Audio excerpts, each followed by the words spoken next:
Okay, can you guys hear me? How do I sound, guys? On my end, it sounds a little crazy. So I want to make sure that you guys can hear me well.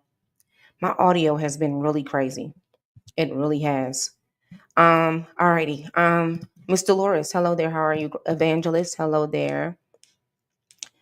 Mr. Soso, Lolita, hello there. How are you? Hello, Robin. Love spell. Hello there. Teresa, Donisha, what's up? Hello there. How are you? Casper, hello there.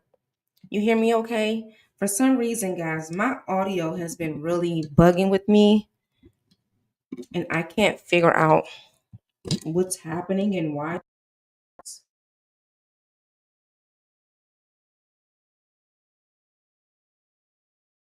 Okay, here we go. I think we sound a little bit better.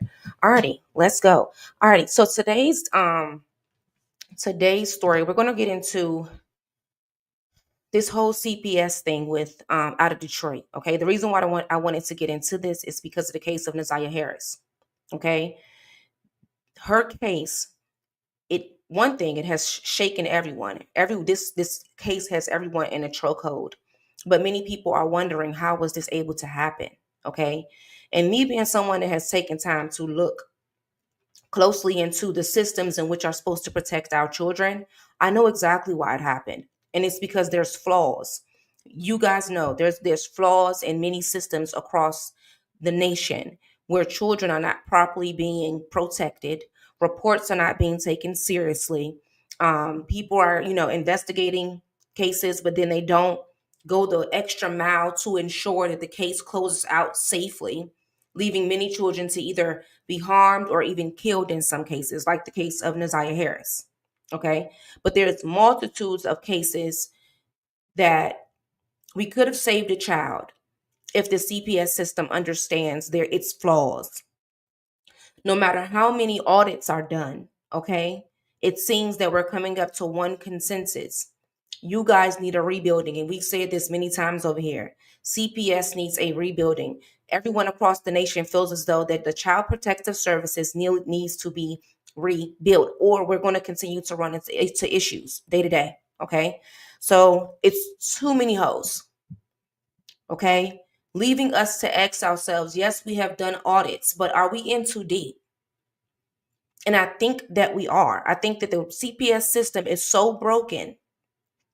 No matter how many audits is done, you guys are never going to get it right because the foundation is weak. And until the foundation of CPS is rebuilt, we're going to keep having holes. And the structure is just going to keep falling.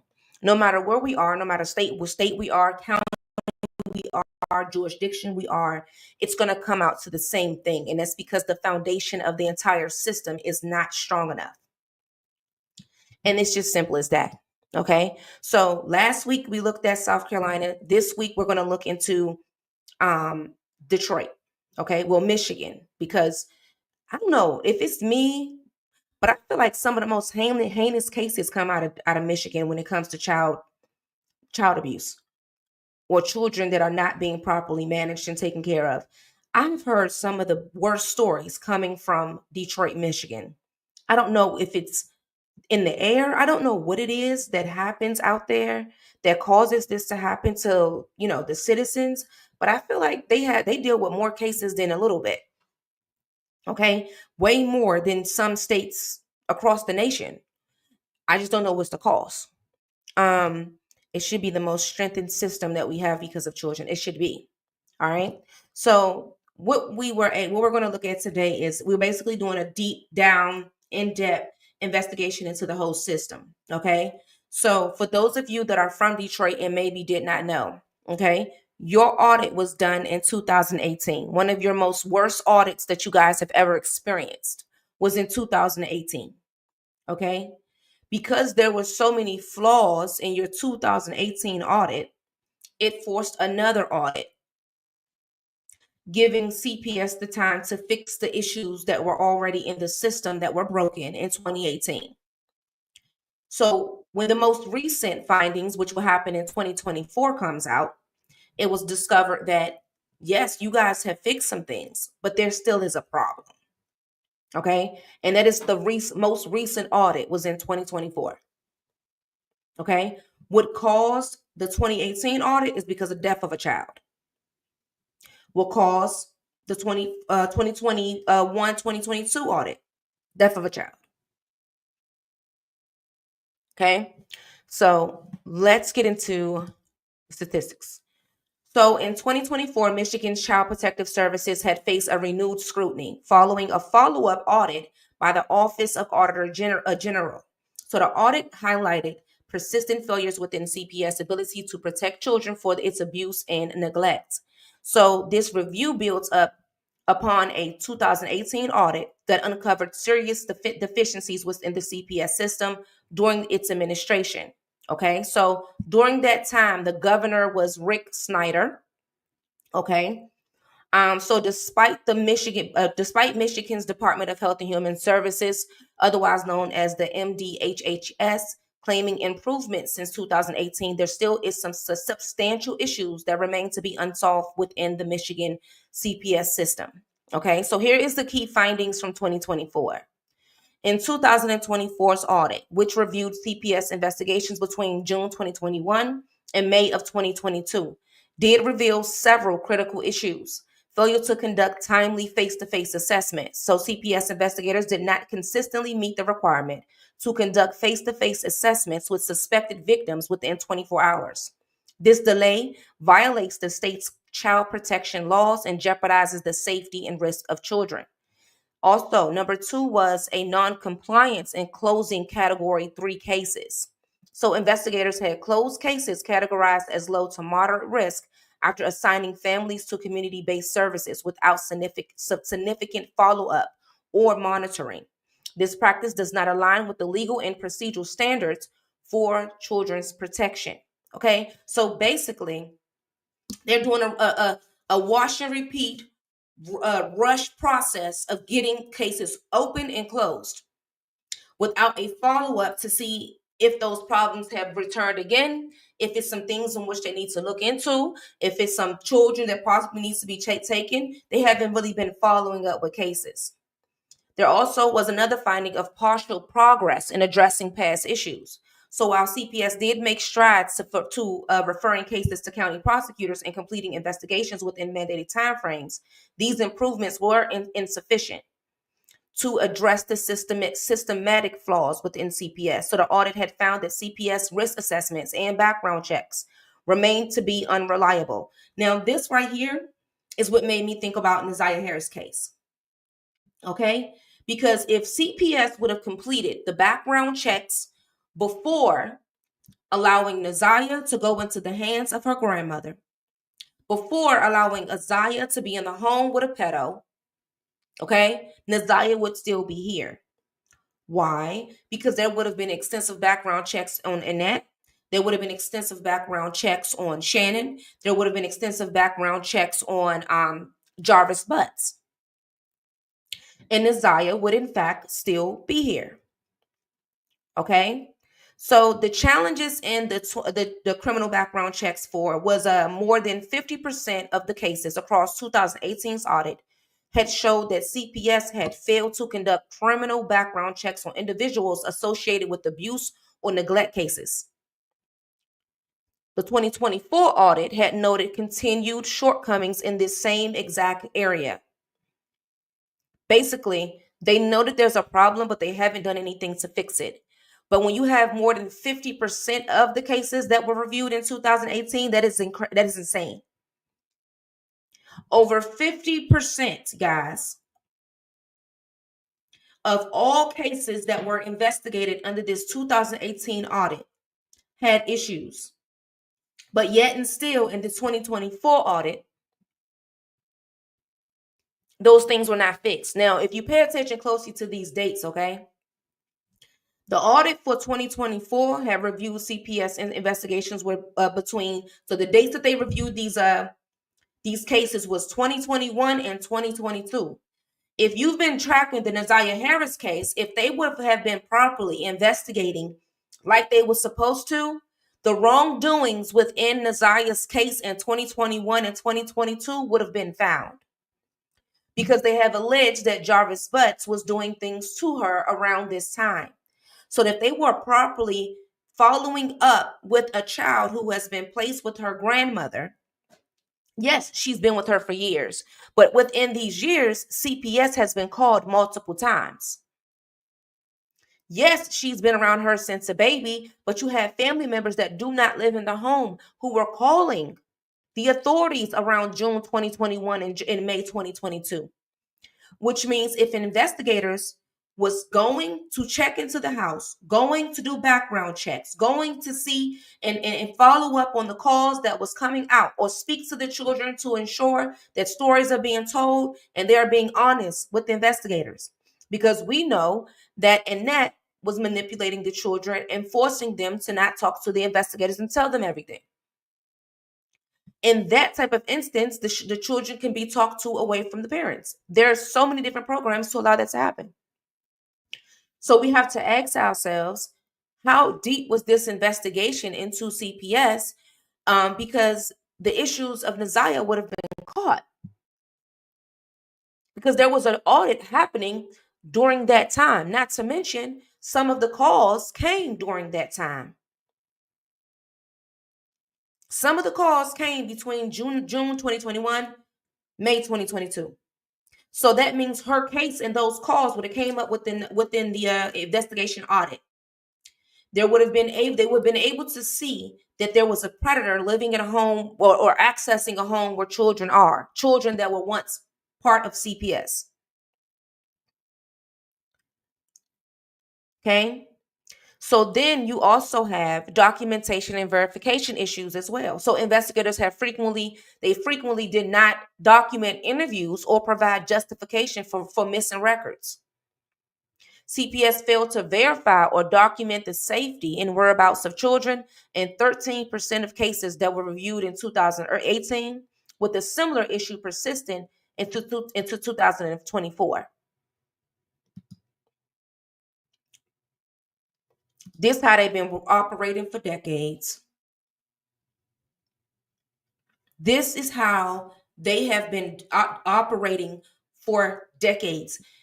And that's why are we so deep that Michigan cannot be changed? Because you guys have had audits, okay? Two audits, same problems. 2 audits, guys, same problems. That means that this is how you guys operate on a day-to-day and have been doing so for years. And because you guys have been doing it this long, it's hard for you guys to change it, because you guys like this way and you don't know and haven't figured out another way to do it. You guys feel as though that this way works. Meanwhile, your audits are proving to be otherwise. I thought it's called Child Protective Services. Are they protecting the children? Not at all. Mm-mm. Absolutely not. No, ma'am. Mm-mm. So let's go into the 2018 audit.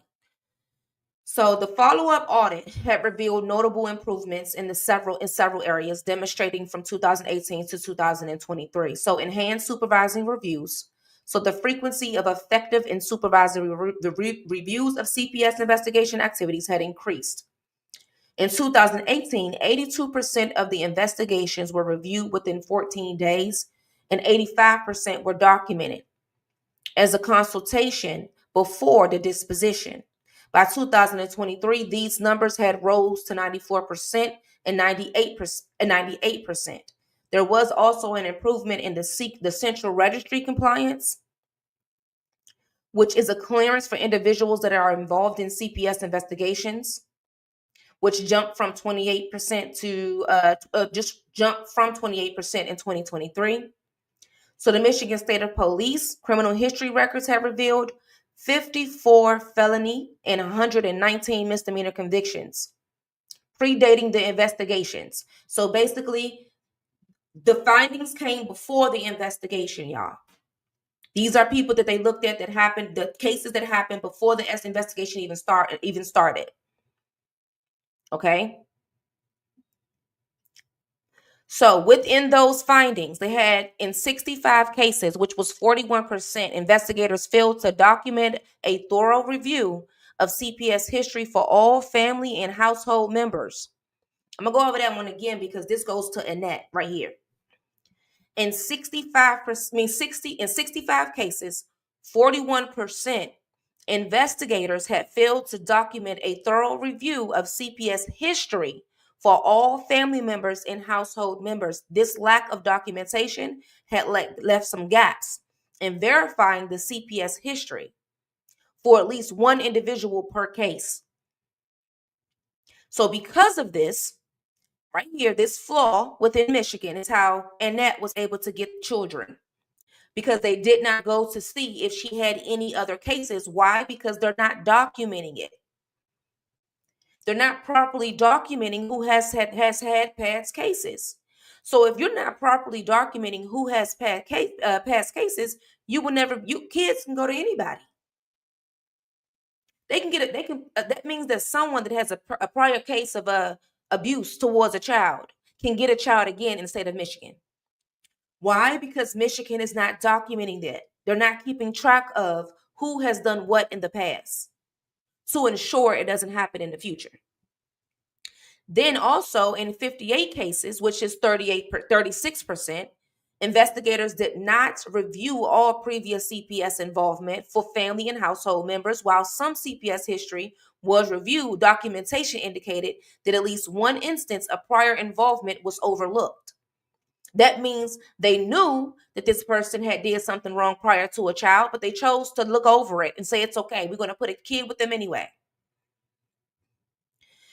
In 38 cases, which is 24%, both issues from points A and point B, which was the prior state stats in which I said, this meant that investigators did not document CPS history for at least one family member and also failed to review prior CPS involvement for at least one other member, resulting in critical oversight.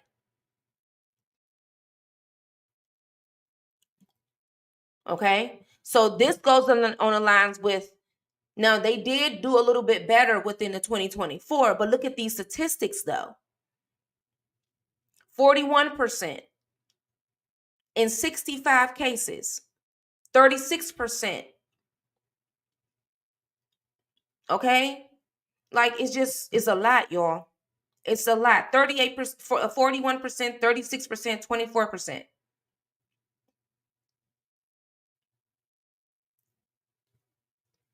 Crazy. Very crazy.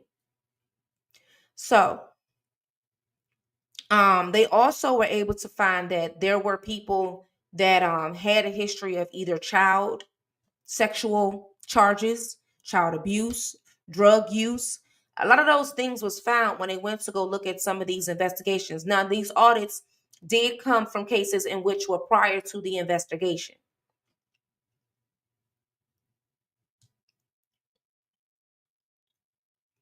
In the 2018 audit, it did reveal 17 critical discrepancies, including delays in initiating investigations, incomplete background checks, and poor documenting practices. These failures do contribute to tragic outcomes, including the deaths of 85 foster children due to the abuse or neglect between 2016 and 2018. Despite budget increase and staff expansion, Michigan ranked among the worst 5 states for child welfare outcomes during this period. In 24's audit, CPS failure to address these legacy issues underscores the systematic efficiencies. Delays in audit release were attributed to the complexities of the review and a shortage of auditing staff, further emphasizing resource constraints across the states. So you also have the director, okay, of MDHHS. She says that the 2020-24 audit was unethical and biased. I don't know how she's coming up with that. She says that the findings were biased. I'm trying to understand what makes them biased if it is what it is.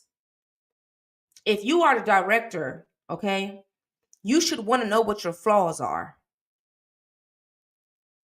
There's nothing biased about them being able to find predators living amongst children, people with past histories living amongst children, people with past child abuse cases living amongst children, pedophiles living, because that's what they found, people with past sexual assault amongst children charges living amongst children.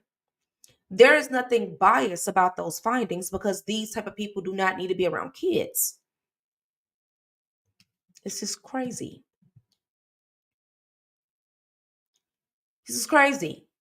So when we look at the case of Naziah Harris, okay, this report, these two reports explains why she fell through the cracks. Why Annette was able to adopt children. How Jarvis Butts was able to get into that home and stay there and go in and out without having been checked into. He didn't check in with his sexual offender registry since 2019. How does a man that has not checked into his sex offender registry since 2019 stay at a home or have access to a home where 11 plus children are said to be in a home at one time, with a grandmother who has past CPS cases? Here's your answer right here. Because the Naziah Harris case spans this entire time and even before. Because we got to think about Annette's cases. But when it comes to Naziah's cases, she definitely fell into their 2021, 2022, 3, and 2024 audit.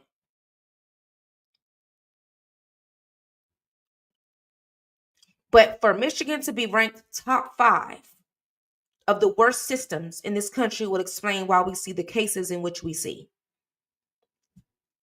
Part of their system, they made their money. They made their money already, and that's what's crazy. As long as they make their money, we can keep losing children. Children can keep dying. Predators can keep getting access to kids. Because when I read over this report, it's a 95-page report, y'all. This is from the 2018 audit, okay? The statistics within this audit was insane. How is it biased? Make it make sense. I don't know.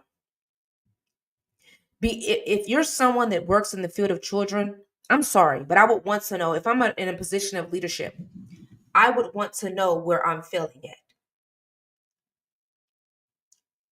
so that I can know how to fix it. Telling them that the audit was biased, meanwhile children are missing and dying, is diabolical and it's insane. It's insane. Okay? Because apparently you have an audit in 2018.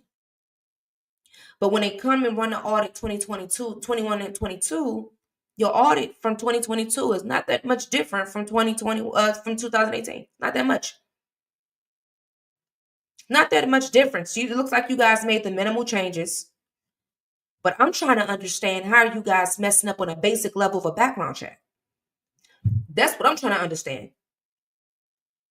The part that is really shocking to me is at the basic level. Okay, documenting can be a bit much with the caseload. I get it. Basic level background checks should not be flawed. It should not be flawed. I'm sorry. What's so hard about doing a background check for a foster parent, background check for adoptive parent, background check for household members? What is so hard about that part? Now, I do get that there's a staff shortage, but what's so hard about the basic level of I can run a background check like this.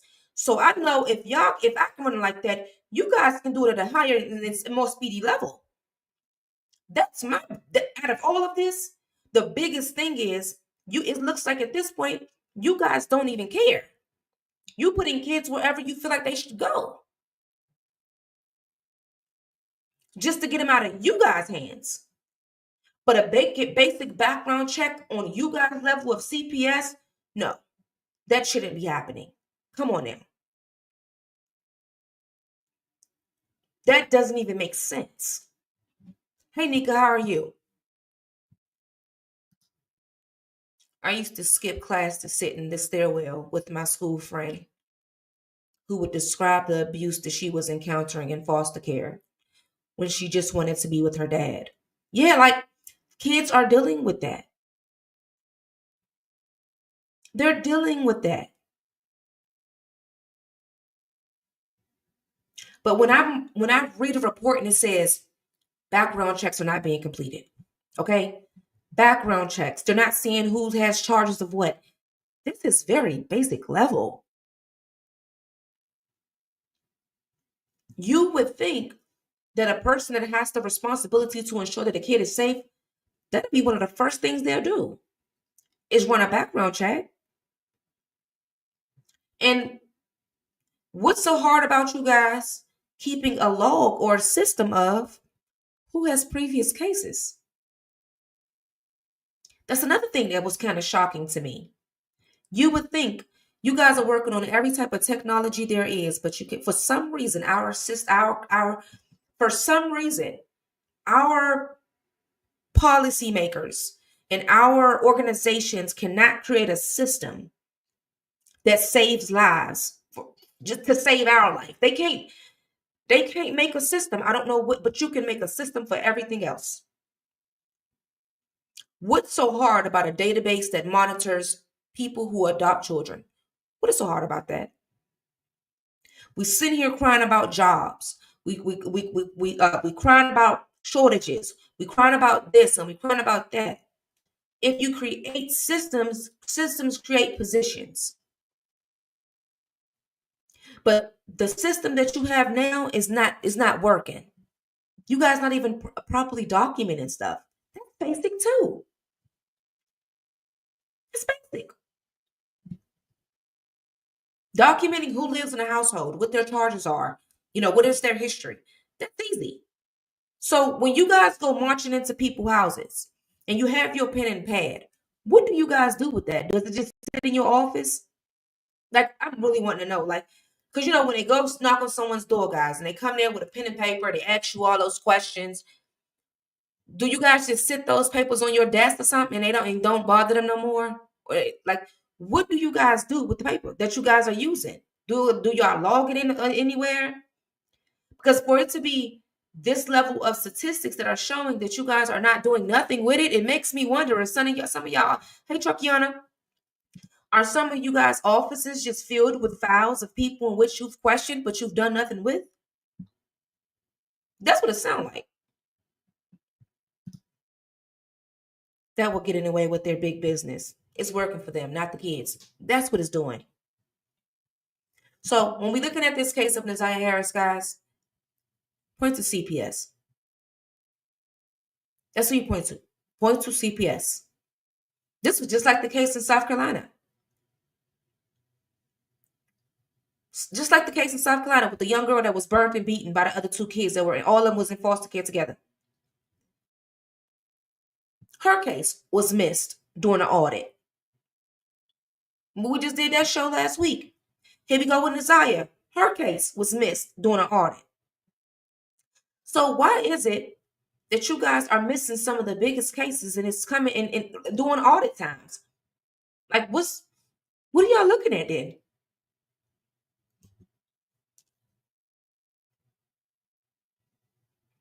What are y'all looking at? I believe there's a system. They just not it. There is a system. It needs to be rebuilt. CPS needs to be rebuilt from the bottom up. We're going to continue to lose children. We're going to continue to lose children. And it's because we're working on a system that is flawed. And we're working with professionals that don't have the compassion or passion or anything, passion or compassion, to ensure that every case is followed through step by step by step.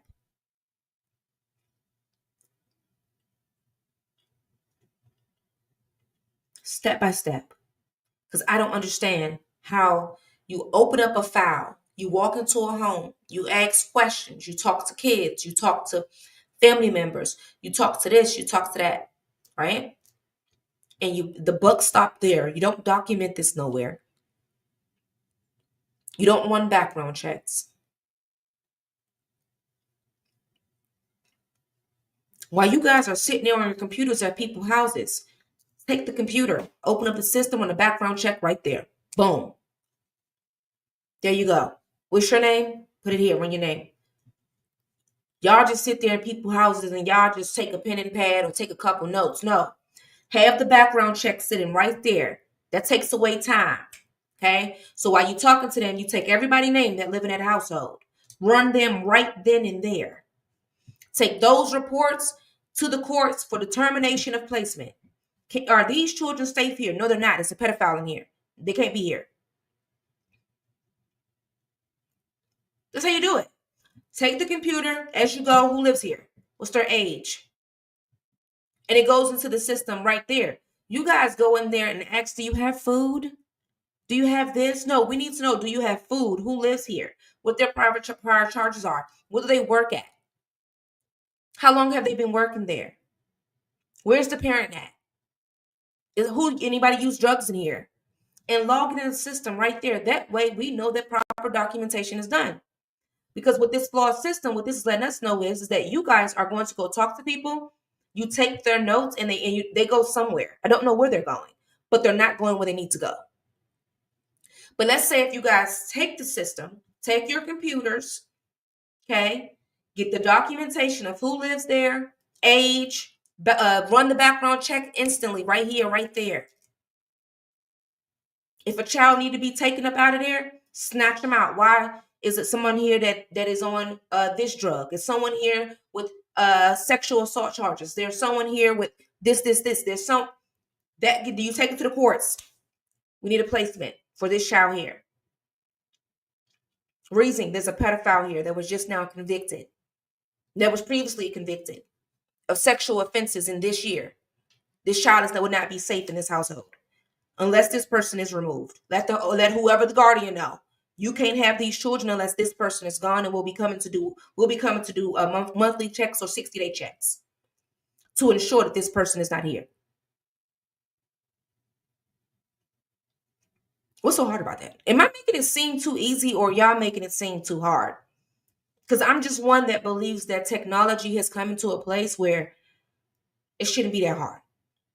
Like, I don't know. It just should not be that hard, guys. No running your home and take a child, undocumented facts, but they can't go and check the system.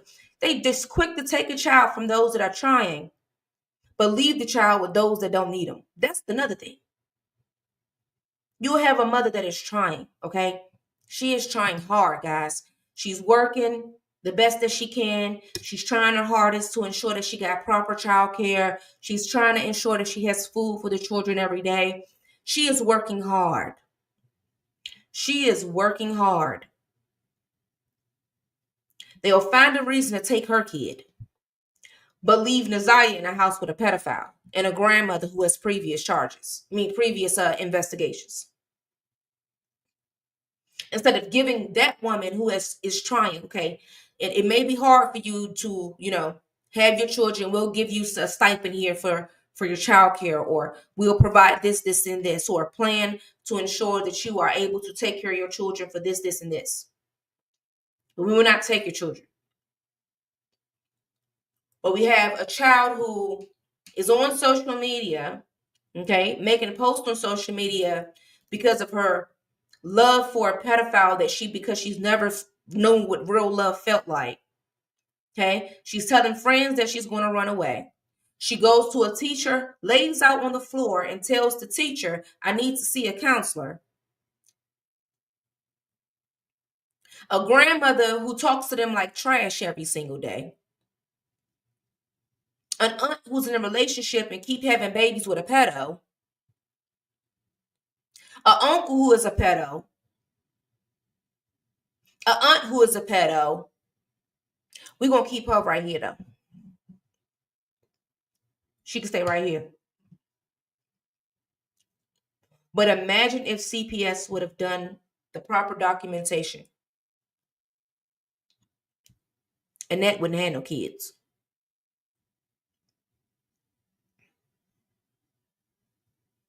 So if we discussed yesterday the 40-year backlog of Naziah Harris, I mean the 40-year background of sexual assault in the family of Naziah Harris.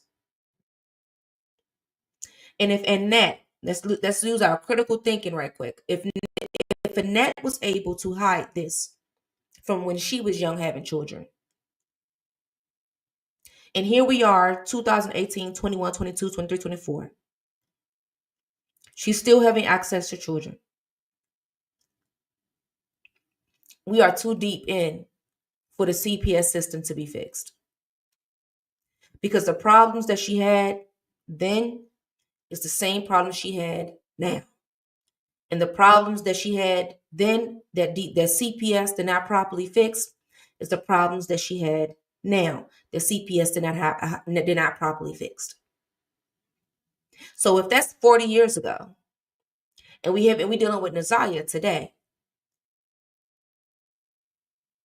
this is how the CPS system wants it to be. No matter the audits, changes, this is just how it functions, guys. This is just how it functions. This is honestly just how it functions. This is how they have it working. So we're going to continue to see the same things over and over and over again. It's going to happen. It's going to happen, going to happen, going to happen. Honestly and truly. Alrighty, guys. So, told you guys I was going to, CPS need to be torn down. 100%. It needs to be torn down. It needs to be reshaped and shifted. I don't know who needs to be responsible for CPS, but somebody needs to be responsible, and a new rebuilding across the United States needs to happen. Something needs to be federally done.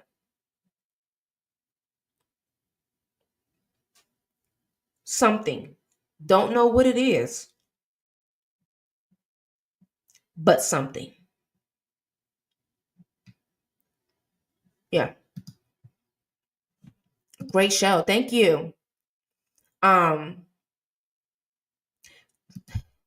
What else I say? Oh, thank you guys for tuning in. Listen, tomorrow's show, guys, did you guys see what tomorrow's show is?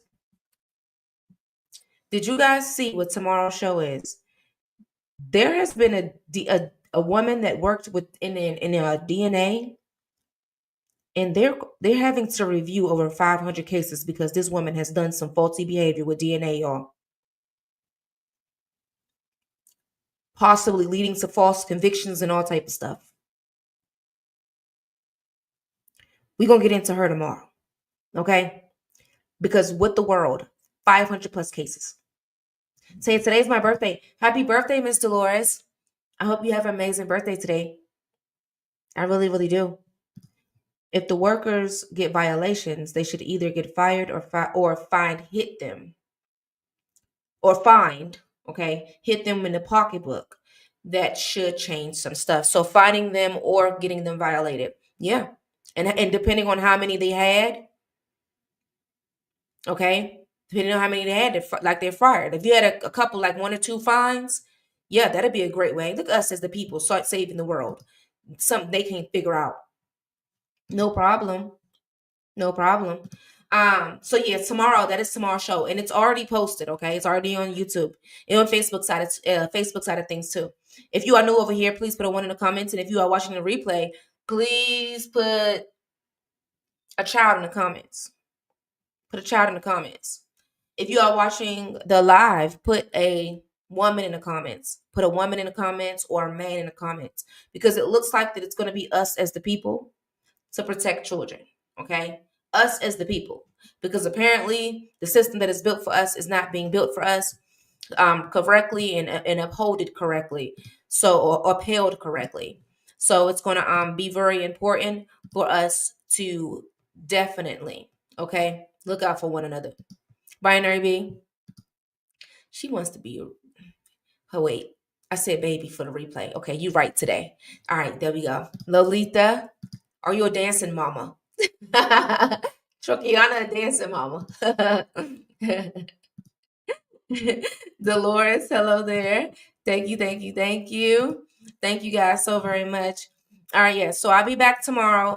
Bigo, y'all don't have me today. I'm gonna go do some schoolwork, okay? That's the woman's staff. I know, but I forgot what I said for replay. Replay was a baby. You guys was live. Y'all know I'll be thinking about 1,000 things. Alrighty, guys. I'll see you guys tomorrow at 10 a.m. Eastern Standard Time. Thank you for watching True Crime with Savage Roy.